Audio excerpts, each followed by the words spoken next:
राधे राधे, जय श्री कृष्ण। सभी बहनों को राम राम। आज मैं शीतला माता की कहानी लेके आई हूँ।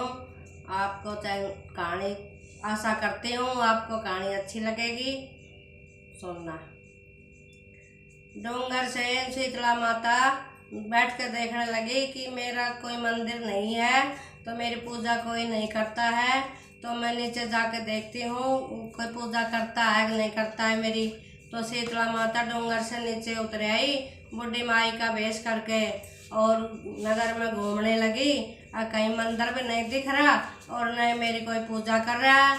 तो शीतला माता जब घूम रही थी, किसी ने चावल बनाए और गली में मांड फेंक दिया चावलों का, और शीतला माता के ऊपर गिर गया। तो शीतला माता जोर जोर से आवाज़ लगाने लगी, अरे बढ़ गई रे, जल गई रे, मुझे बचाओ रे, जल गई, मैं तो जल गई। सब देख देख चले गए, कोई किसी ने उसकी सुनी नहीं शीतला माता की। वो इधर उधर घूमती फिर रही है। एक कुम्हारी बैठी थी दरवाजे के पर बाहर, वो कहने लगी, अरे माता जी आप तो बड़ी जल रही हो, आपकी कि क्या हुआ, कैसे हुआ? बोले क्या करो, घूमने आई थी, यहाँ किसी औरत ने चावलों का मांड गिर दिया मेरे ऊपर, अरे मेरे तो बड़ी बदन में आग लग रही है, क्या करूँ मैं, क्या करूँ, कैसे करूँ? वो कहने लगी, माता जी आज शीतला माता की बासोड़ा करा था और मेरे राबड़ी और ठंडी रोटी चावल रखे हैं, आप खा के देखो, क्या पता आपकी अंदर से ये अग्नि बुझ जाए। हाँ बेटी देखा, दूध मेरे को वही दे दे, मैं वही खा लूँगी। तो उसको हमारी ने उसको राबड़ी दे दी, ठंडी दही दे दिया और रोटी दे दी, और माता जी ने तो खा लिया तो उसकी अग्नि अंदर से बुझ गई। वो कहने लगी, मेरे तो बेटी सिर में जो बहुत तेज पड़ गई है और मेरे तो खुजली चलती है। तो फिर वो क्या कहने लगी, ले मैं देख देती हूँ। तो वो देखने लगी तो उसकी जो निकालने लगी, तो उसमें तीसरी आंख दिखाई दी उसको।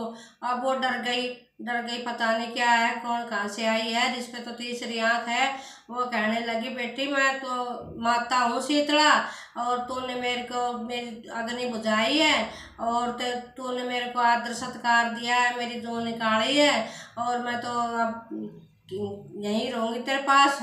देखती हो तू मेरी कितनी सेवा करी है, तेरे को क्या चाहिए मांग। वो कहने लगी, माता जी मेरे पास तो देखा, आप देख रहे हो क्या है, कुछ नहीं है, मेरा एक लड़का है, ये बीमार हो रहा है, और मेरे घर में तो कुछ खाने पीने को है नहीं। तो उसने इसके अंदर एक गधा खड़ा था, उस पर बैठ गई, उसके पास कहने लगी, मेरे पास तो कोई चौकी भी नहीं है, तो आपको बिठाने के लिए मैं कहाँ बिठाऊँ? बोले मैं कहीं भी बैठ जाऊँगी।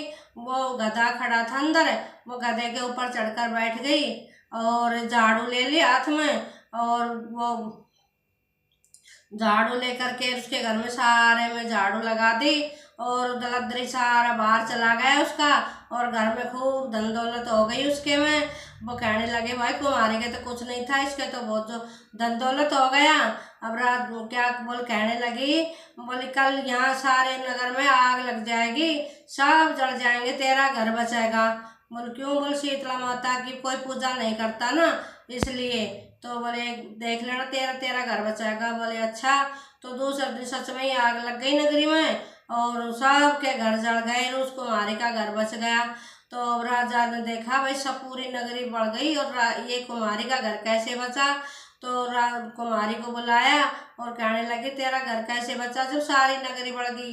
तो कहने लगी, महाराज नगरी में शीतला माता आई थी, उसको किसी ने यहाँ पूजा पाठ नहीं करा, वो देखने के लिए आई थी, तो आज वो मेरे घर रुकी है, और मेरे को तो मैंने तो उसकी खूब सेवा करी है, और गधे के पर बैठकर उसने सबको आशीर्वाद दिया है, और खूब मेरे तो घर में सब कुछ हो गया है। तो राजा कहने लगा, शीतला माता ऐसी है तो सारे नगर की मैं वैसा का वैसा बसा दे और अग्नि बुझा दे, सब मंदिर बनवाऊंगा और शीतला माता की सभी पूजा करेंगे।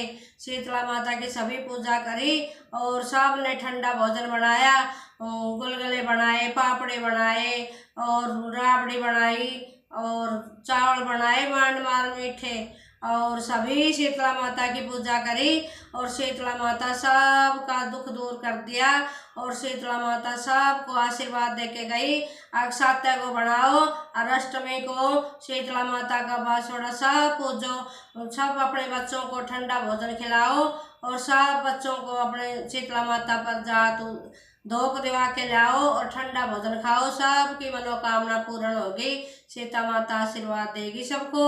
और सभी ने मंदिर बनवाए और सभी को आशीर्वाद, सब बच्चे धोख खाते हैं। बोल शीतला माता की जय।